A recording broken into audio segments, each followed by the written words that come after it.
All right, we are live. Welcome everybody. Actively Lazy here with PatrickR. Um, we are doing the college football kickoff show. Patrick is very upset because we didn't do it on Thursday, and so is our one fan Ben. I just think it's a better experience when people do it on the day of. But who knows? Maybe I'm wrong. Maybe we'll go back to Thursdays. I don't know. Big 9 a.m. kickoff. But IBN live. but we will be doing some action stuff once some action starts and everything. We will be doing that. But yeah, so just to kind of clarify today's show, we're going to cover games that we think will be competitive. So we're not going to be talking about Ohio State, and we're not going to be talking about Georgia or Bama. Which if you go to our sponsor website, mybookie.ag. MyBookie does not even have a lineup for Bama versus the Aggies. They told y'all know what happened this summer. Y'all know what's gonna happen. We ain't gotta tell y'all. Yeah, if I wonder if Nick can put up 100, if he really would, he probably would. No, he's gonna do what Stephen F. Austin did. He's gonna get to 98, go for 2, and then take a knee on it. just to rub it even more, just to let him know, Jimbo knows, like, I could have, but I'm the reason I spared you. It's an important Saturday, though. It's an important Saturday for the Big 12. It's an important Saturday for a couple of SEC teams. Yeah, a couple of SEC teams. A couple of teams who are hoping to kind of position themselves for a better bowl, or even a potential division conference win. So we'll see how it plays out. But obviously, the game of the week for the public is the Red River rivalry, Texas versus Oklahoma. Oklahoma, the line's up. This is my bookie's line. It's plus 8.5. Over-unders at 65. Most people have it at 7. There might have been some, because this is around the time you usually see like late money on the early games. There might have been some money coming in before we started the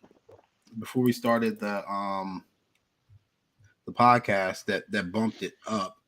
But yeah, this morning I swear it was 7. When I got up, I checked the lines around 7. Now it's 8.5, and it looks like the general consensus across the board is 8.5. These games typically don't go in that direction as far as like blowouts. Last year was a 7-point game. Year before that was 8 points. A 7-point the year before game, that was 7, which we thought was going to be a blowout. Yeah, 2018 was 12 points, but that looks like a bowl game actually. No, that was the conference championship. Oh, conference championship. All right. So the conference championship was a blowout, technically, because that was 12. But all the Red River games have been 3 points, no more than 5 points. So we're getting 8.5 today. Is this an overreaction? No, not really. Dylan Gabriel's not playing, concussion, and that defense. They've given up 100 points in the last 2 weeks. Like TCU put up 30, was it 37 on them by the second quarter? Yeah. Yeah, no. That defense, it's there's a lot of miscommunication, a lot of just player errors, and I don't know what else is wrong with that defense. But I don't trust Oklahoma's defense. The offense doesn't seem to have much of an answer for anything, especially if Texas gets off to a hot start and Quinn Ewers is playing today. I don't think Texas can handle the run game with Bijan. And as we saw last week, the run killed him. Like Max Duggan. How do y'all let that man run for 75 on you? Mad Max Duggan. He's athletic, but he's not 75 yards down the field to the house athletic. With Quinn coming back, I'm definitely like more optimistic about Texas.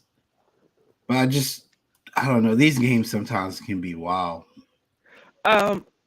Between Quinn, even with Quinn being there, like if they had to play Hudson, I would still say they could ride Bijan to a win on this one, just because of how poorly Oklahoma's been handling the run.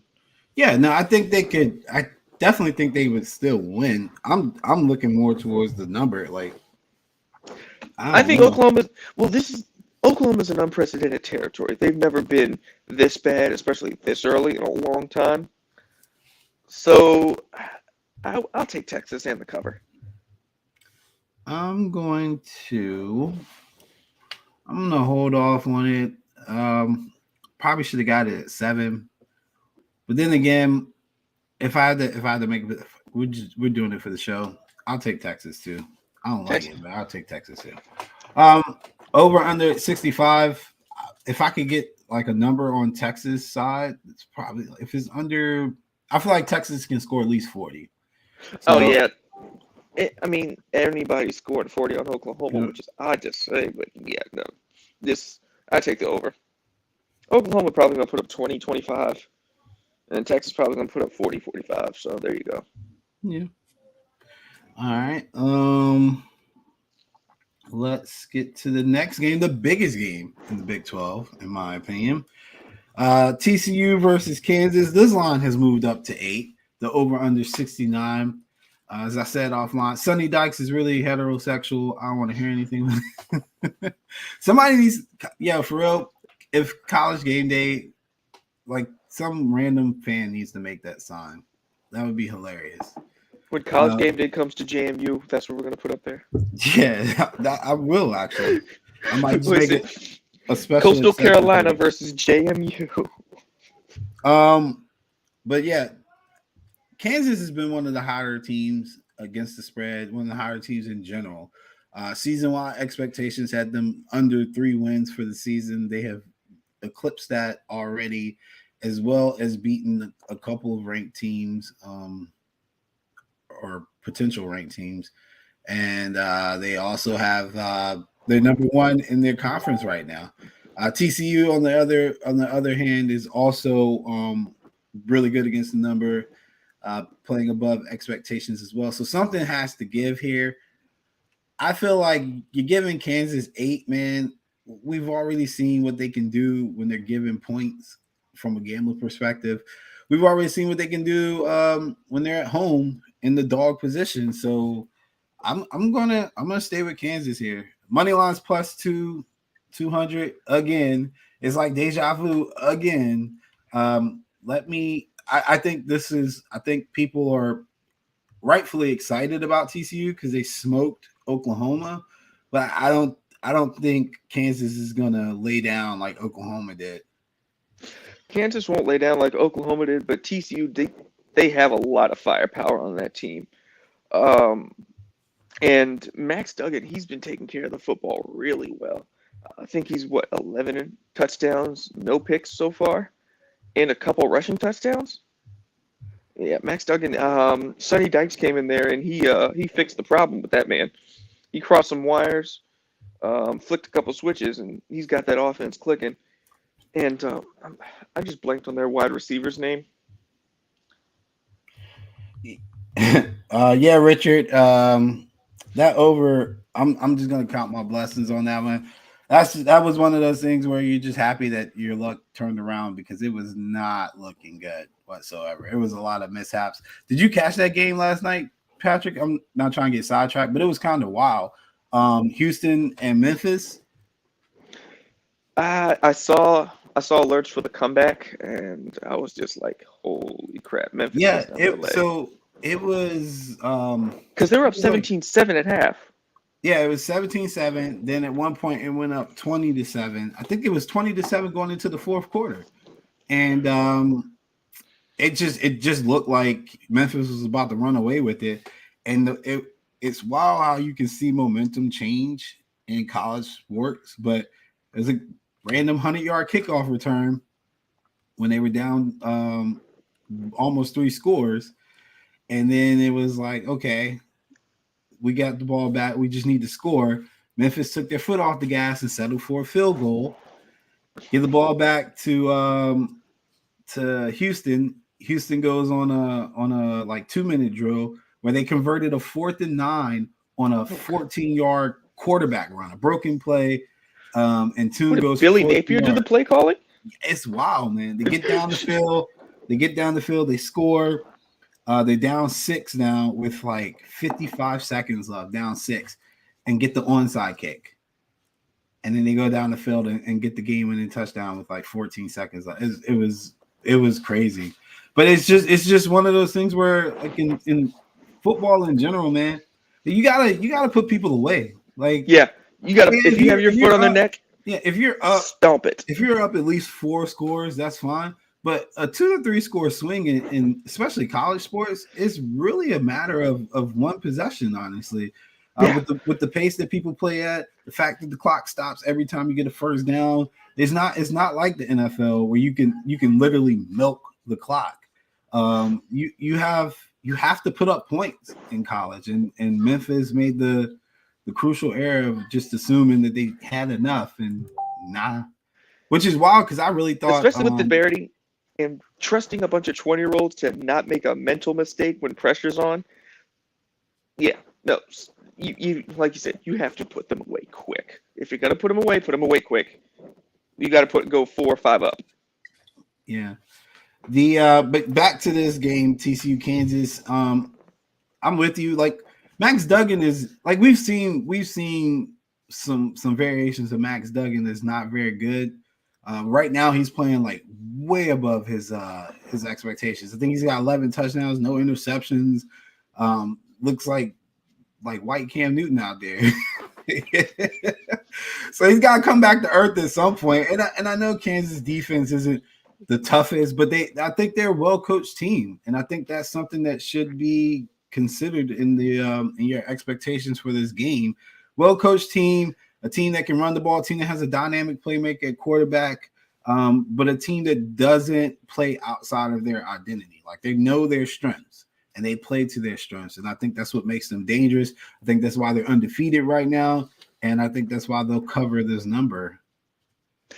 I'll give Kansas the cover. I will take TCU for the win, though. I think it'll be, probably within a touchdown.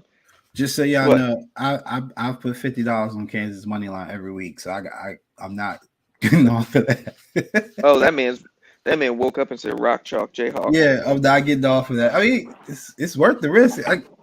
I've been fortunate enough to go 4-0, but 2 of those were 2-1 wins. So, and with a win, either one with a win today, even with a loss, both teams still have a real shot at the Big 12 title. They're both are in the driving seat, and it's looking like it's going to be a 4-horse race between these two and Oklahoma State and Kansas State. So everybody but Texas and Oklahoma has a chance. I'm joking. It's not the same without Ben here. I know Ben's probably somewhere kicking somebody in LA, yelling, "Let's go Longhorns" or something. Hook them. Tennessee versus LSU. LSU getting 3 points, over under 64.5. Is this a neutral site game or is this at in LSU? This is Baton Rouge. It's the noon kickoff, which kind of takes a lot of the bite out of LSU because Louisiana people don't be having jobs. They be all sleeping. Yeah.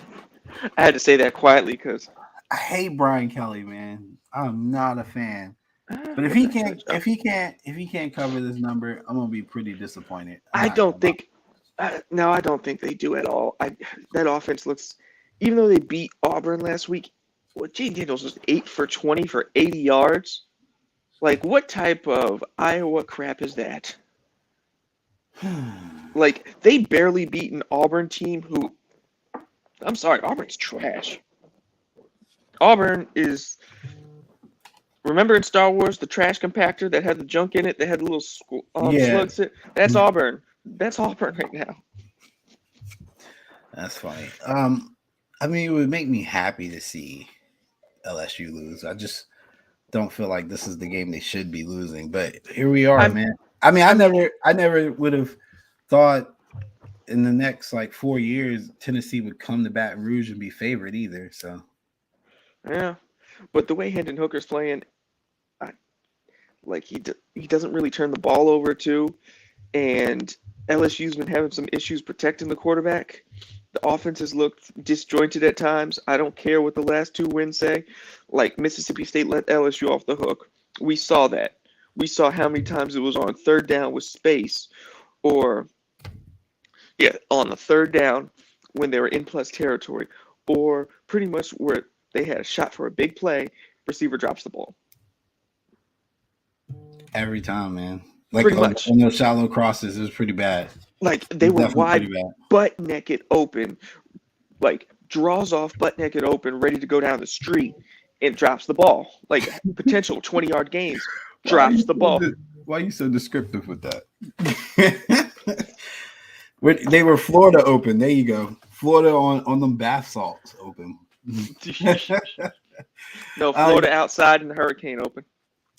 Paction, man. Pac-12, Utah versus UCLA. UCLA +3 over under 64.5. UCLA looking for another upset.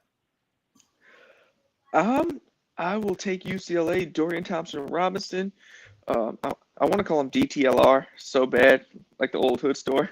Mm-hmm. I be thinking that too. But he's just been playing out of his mind. Also, Utah, they don't have their best playmaker on offense. Brant Keithy, he is out for the year, and their passing game outside of him is pretty trash.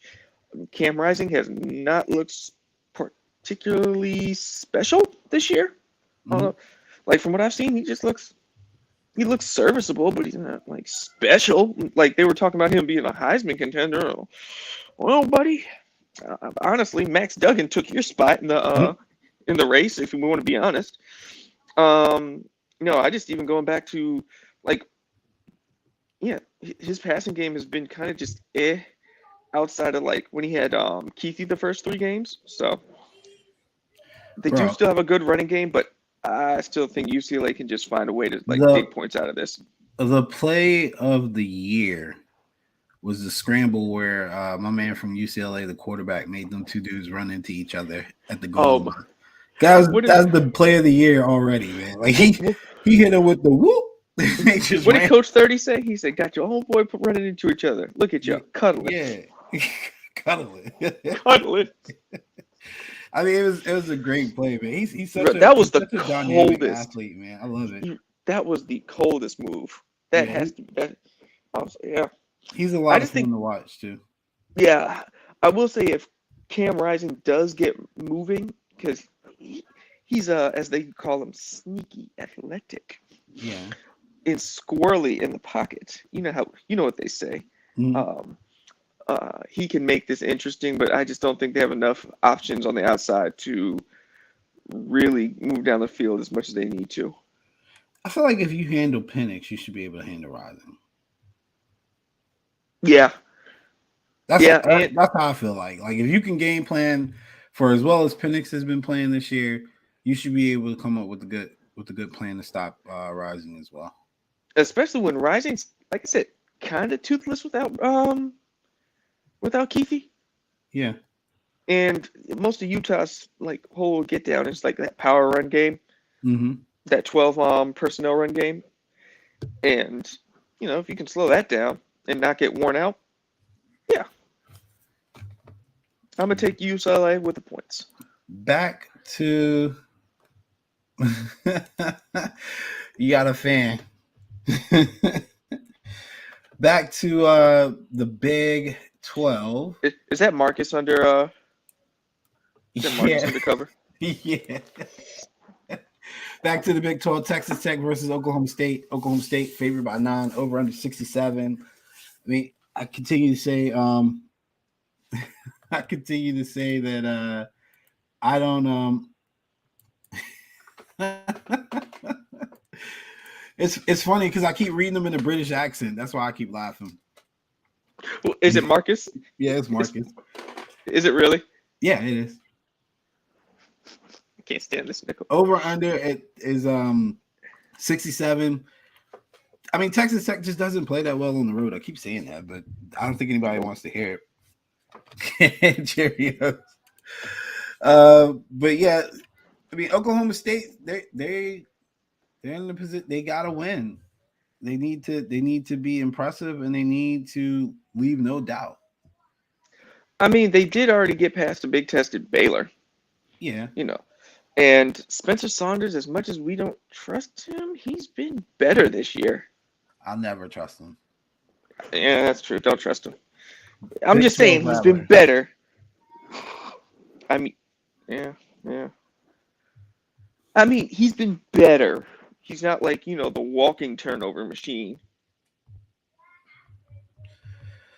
So yeah, we both were looking Tennessee. I don't think we like LSU. Anyway, like Yeah, LSU like Marcus.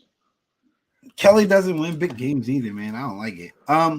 Let me get Oklahoma State. I think this defense. This is a game where I think the defense can shine as well because everybody expects Texas Tech to score and play with some pace. But I feel like Oklahoma State can dictate this game a little bit better and win in an impressive fashion. I mean, we expected them to play with pace when they expected them to do that when they lost to NC State, when they lost when they lost to Kansas State. Like you said, on the road they just really can't get it going. I really don't want to spend a lot of time on this game. BYU versus Notre Dame over under is Mormons 4 versus or Catholics. over under is 51. The spread's 4. Look, we were hard on Freeman. It's been quiet for a week. Yeah, Freeman. It's been quiet for a week or so. These are the games typically BYU doesn't do well in. They don't travel to the East Coast well, so we'll see what It's Notre neutral Dame site. does. It's neutral. Oh yeah, that's right. Dang, you remember Vegas. that. Yeah, there's Vegas. All right, so this is a real test for Notre Dame then, because they don't have those geographical advantages they would normally have. So hell, Notre Dame hasn't traveled well west. No, they haven't. So I take it back. Flip what I was going to say about BYU added to Notre Dame. Over under at 51. Yeah, I would think under. Notre Dame's offense isn't that great. But BYU they need a statement win. Like Baylor doesn't. I mean, don't count. both of them? Yeah, but Baylor doesn't count. BYU needs one more than Notre Dame. Notre Dame's they've got the tradition, the pageantry. Everybody's they're gonna talk about Notre Dame no matter what. But like BYU is the one that's taking the step up, supposed to be going into a new conference and things like that. They need a good win. Yeah. I'd say they're favored. I'd give it to them here just because, Notre Dame has no athletes on the outside. Quarterback plays kind of eh. They're like anemic on offense. BYU started hard. And y'all, I'm sorry for pausing. My son's in the background doing the most. But yeah, BYU did start hot, and they do that all the time. They just need to keep that going. They need to keep that momentum going. Notre Dame is a Power 5 team that can be had. I mean, they're very vulnerable. Freeman's vulnerable as a coach. The players don't seem to play to the level that you would expect of a typical Notre Dame team. So if you can jump on them early, like Marshall did, I really feel like you can beat them. But I'm with you on that too. I'm looking at the under. Notre Dame will control the pace of the game regardless of the outcome. They're going to dictate how this game goes as far as like the tempo and the scoring. Next game, I don't want to talk about it. Which should be this should be the ABC primetime game. It should be, but all right, hold on. I got a gripe. Who in the hell thought it should be Boston College in prime time on ABC? If you are hearing this and this somehow finds you at ABC, you're a moron. I just have to say that. You're a moron. We put Utah on upset alert versus UCLA. You was talking trash the whole time. It's not a big line, but I feel like again this is another situational spot where it probably favors UCLA more than it favors Utah. Just kind of like how their spot with Washington favorite UCLA more than it favorite Washington. I feel like if you game plan well for Penix, you should be able to game plan for Utah's offense, and then they're missing a couple key guys as well on their offensive side of the ball, which really matters. And then the most dynamic athlete in this game will be on UCLA's side. I feel like UCLA should be able to win this game. Florida State and NC State. I'm pissed about the Wake Forest thing, but I mean it's like FSU's issue, man. We start slow sometimes, and then we have to end up trying to come back, and look at us. I like that. This nickel taking LSU. Don't change it up now. I said nickel.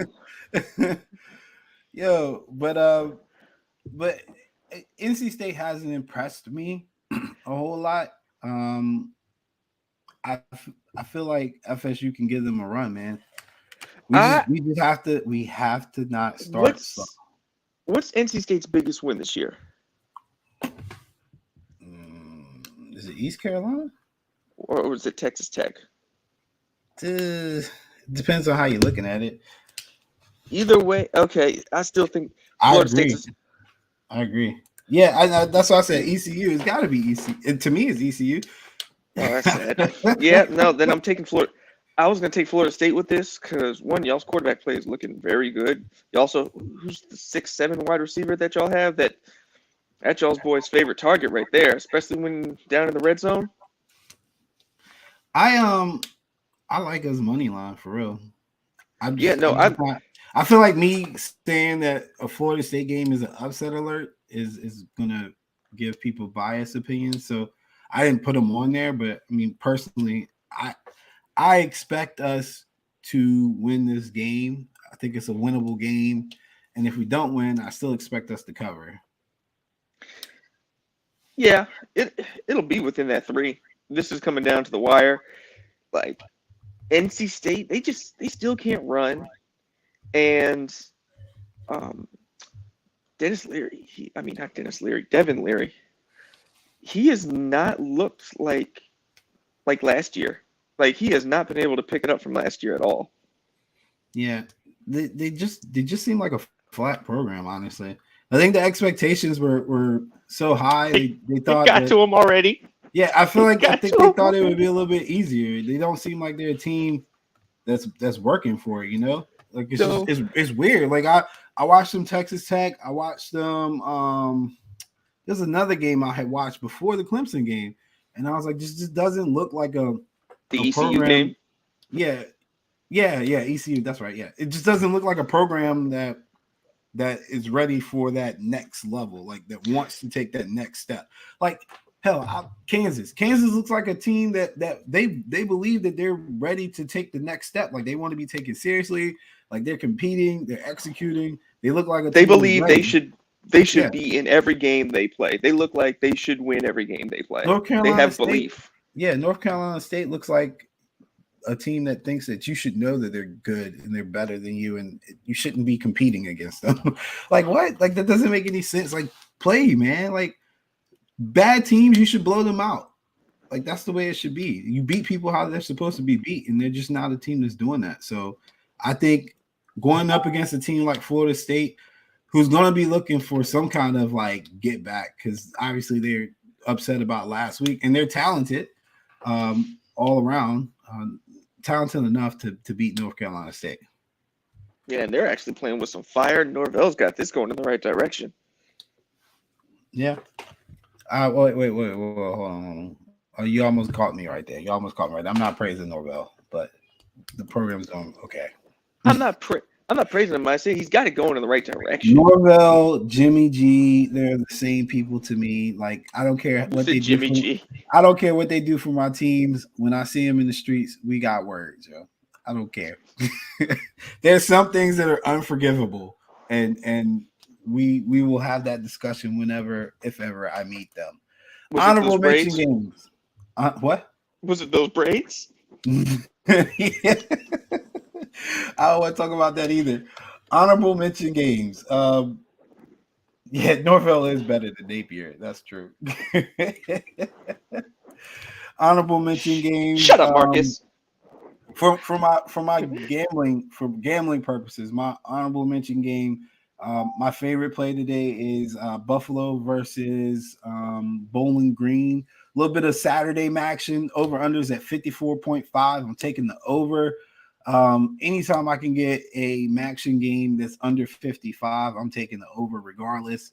I think Buffalo used to be a team that was near and dear to me. They took some serious steps back when their coach went to Kansas, but I feel The like Lance Leipold era. yeah, Bowling Green and Buffalo have shown offensively over the last couple of weeks that I think they can definitely push this over pretty quickly. Actually, I would expect it to be within reach by halfway through the third quarter. But either way, this is the time where I start to like really get into action. I think Central Michigan's game versus Ball State is another game to keep an eye on for the over. But you want to pick it up now, follow these teams, because when it comes around November, that's the time where you eat. Then you get into bowl season, you can eat some more because people don't be paying attention. Toledo versus Ball State. I'm very high on. I'm not Ball State. Northern Illinois. I'm very high on Northern Illinois. They had a really tough schedule this year, and they've had some even tougher losses. Tulsa being one of them as well. But this over under is like 60. Man, they don't have much. They don't have much defense going. They play a lot of pace, and if you ever follow Toledo football, you know about that as well. Let me get that too. That over. So those are my honorable mention betting games. Honorable mention games to watch. Obviously, Ohio State is playing Michigan State. If you want to see a slaughter, you can watch that. I'm going to use that for Exhibit B if black coaches don't matter. Mel Tucker, man, God, y'all gonna get that man indicted. Y'all gonna get that man indicted on fraud. I was never hype on him. I was just happy he beat Harbaugh. I was never truly on the Mel Tucker ship. Just was hyped that he was beating Harbaugh, and he still might beat Harbaugh. I mean, Michigan State has a special place whenever they can be 1-10. That one gonna be Michigan.